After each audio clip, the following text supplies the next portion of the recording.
Hello, ladies and gentlemen, boys and girls, people of all ages, sexualities, and identities. Welcome back, me old chums, me old chinas, to another Doctor Who review. And today's Doctor Who review is of none other than the Daleks. Yes, the most hated creatures in all of creation. The most dreadful beings behind every corner.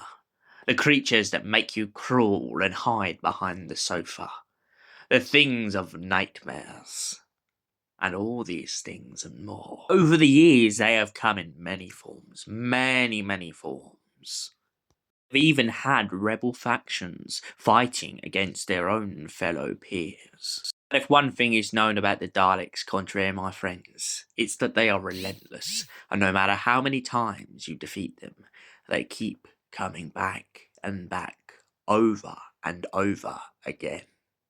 And the best thing about the Daleks is that they are universal. Not just in one universe, but in another. Wait a minute. Something seems to be happening. Attention, please. Attention, please. Small humanoids, be aware. The Lewis St. Louis YouTube channel is under the occupation of the Daleks. I'm sorry, ladies and gentlemen. I have no clue what that was, but let's just pop right into the review. Before we get into the story of the Daleks, we first of all need to go about the history. So Terry Nation was the creator of the Daleks, but Ray Cusick is the designer. So back in 1963, Terry Nation has this idea for a traveling machine that is the most ruthless killer in all of the universe. And then he goes to Ray Cusick at the BBC and says, I would like you to design me the Daleks. And a lot of it was inspired by the way that dancers would glide around the dance floor. Dr. Barbara, Ian, and Susan find themselves adrift once again in space, when all of a sudden they come across the mysterious planet. Doctor admires the planet, as he does many.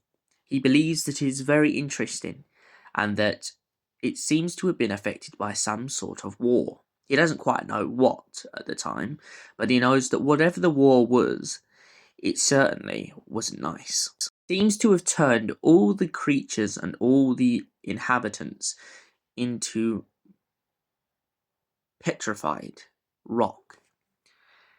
This seems to be the aftershock of whatever had occurred. The Doctor then suddenly notices a building in the distance. He points it out to the group and insists on wanting to go down and explore. The group don't agree with him, and so he finds his own way around this. He decides to take the Mercury unit out of his TARDIS. This then forces them all to go down to the city and begin to explore. But little do they know what awaits them down below. Upon entering the city, the Doctor, Ian, Barbara, and Susan find themselves lost between each other, each of them going in a different direction as doors begin to shut around them. Barbara gets caught off on one corridor whilst Ian goes looking, and when he does, he suddenly finds himself face to face with creatures like he's never seen before. The creatures before them claim to be the Daleks, and so Ian, in an attempt at their mercy, tries to flee and run, but in doing so he provokes the Daleks and gets shot in the leg, temporarily paralysed. The Doctor, fearing for his life and his granddaughter, decides to give in to the Daleks. They all get captured and end up being placed in a cell. But sooner or later, the group begin to realise that things aren't quite what they seem. They begin to feel ill and sick, and so the group begin to wonder what's happening to them. Then they point out that maybe the silver box that they discovered before coming to the city was a box of drugs, a box that indeed would explain why they are starting to feel ill. Maybe it was to stop them from feeling radiation sickness. Previous to this, the Doctor was interrogated by the Daleks. The Daleks ask whether he is a Thal, as they believe that the Thal are the only people who can live outside the city. They also point out that they believe that it is foolish for them to travel at night, especially if there was radiation involved. Radiation sickness is poisoning them, and the Daleks point out that they have only come to the city to maybe steal drugs, or to find out if they have the stuff to make the drugs.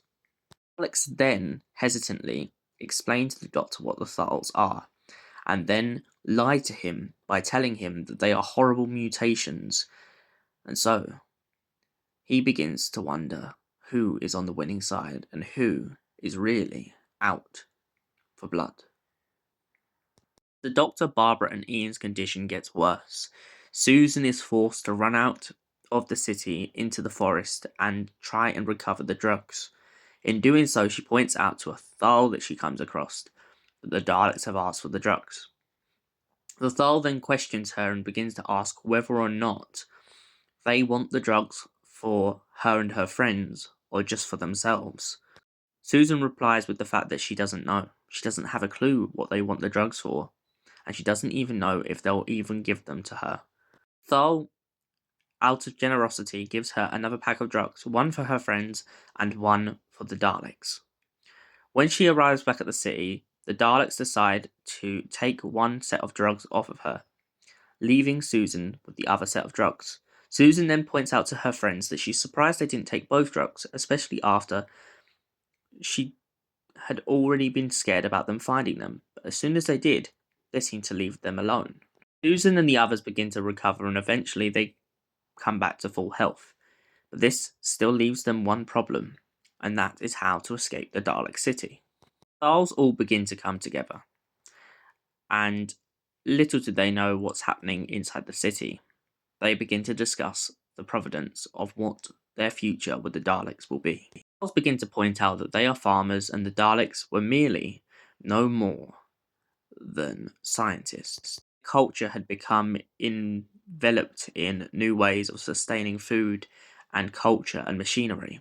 Meanwhile, the Thals kept to the land and decided to learn from their ancestors. The chief of the Thals begins to discuss whether a truce can be made with the Daleks in hopes that they can survive the winter and the harsh fallout that is about to come upon them.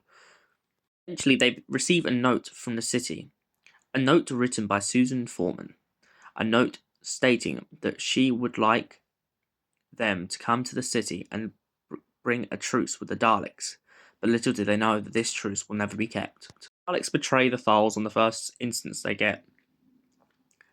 Susan, Ian, Barbara, and the Doctor attempt to persuade the Thals to leave, but sadly they are too late and the massacre is endless. Some Thals escape, but not many, and so they begin to regroup and come up with a new strategy. Upon escaping the city, the Doctor and his friends begin to realise that they have to go back to the city and put an end to the Daleks once and for all. He points out to his friends that the fluid link must be still in the city, after Ian points out that he didn't pick it up. They storm the city and manage to overtake the Daleks, but only for a short while. The Daleks still have the upper hand, and after capturing the Doctor and Susan, they begin to point out they want to nuke the whole planet once again to wipe out the Thals once and for all. The Daleks' reasoning for this harsh and very bitter outlook is the fact that after trying to test the Thals' drugs on themselves, they have realized that the radiation that they have nuked their whole world in is the only way that they can sustain their living.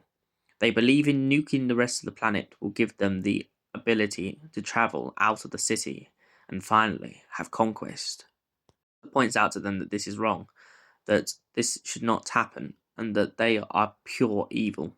The Daleks don't even flutter at the Doctor's words, and they begin to become more and more irritated. They truly believe that they are the supreme power in all of the universe, and they believe that nothing else should stand in their way. The Doctor and his friends and the Thals manage to destroy the Daleks once and for all, and put them out of business.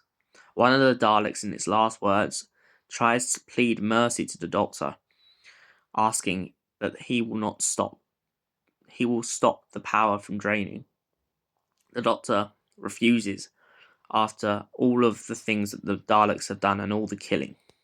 He believes that finally that it should be put to an end. After escaping the sea and giving the Thals the Dalek technology, the Doctor points out that the planet can be made inhabitable again, and maybe not in their time, but in their next generation's time and their time. They will hear the cries of birds again, and they will see the animals walk the earth. The Doctor points out that their truth is here, and that his truth is in the stars.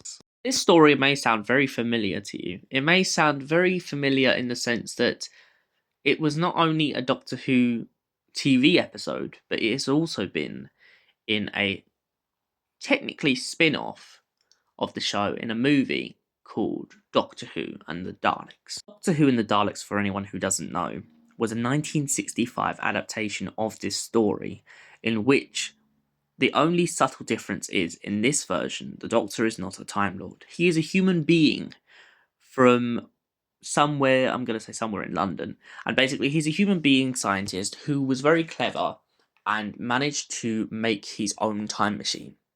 And in doing so, he manages to travel across time and space and lands on Skaro. Upon doing so, the story basically plays out the very same as it does in this story, the only difference being that, of course, as I said, he's a human being, and that his daughter's new boyfriend basically hits a lever and they accidentally end up on the planet Skaro. So that's the major difference. But there is still the granddaughter Susan. The only difference being, as I said, Barbara is his daughter. Now back to Doctor Who. So, Doctor Who: The Daleks episode back from 1963 is a great story. The only problem is the very original version of it. We've now had a cut down colorization, but the original version of it is very long. And although each character gets a very poignant point in the story, I feel like the Daleks has some good moments and some bad moments. I feel like the cave scenes dragged quite a bit in the original, but luckily to the cut down new version that has been adjusted. But as a story and as a character basis, I like the fact that it's playing off of the Fool's Errand kind of mantra. In other words, it's saying that the Doctor is the fool, and just because he wants to go to explore somewhere, he thinks that this gives him the right to basically take advantage of everyone else, only for it to come back as karma to him in the form of the Daleks, a species that want to destroy everything and have now trapped him and his friends within the city. Daleks are a great tool when it comes to a story, as they are a symbolism of humanity's darkest day. Obviously, being based on the Nazis and the cruelty and the horrors that were inflicted on people, it's easy to see why they become one of the scariest monsters in Doctor Who history. And for that reason, for this review, the Daleks get a 9 out of 10. Thank you for watching, and I will see you in the next Doctor Who review.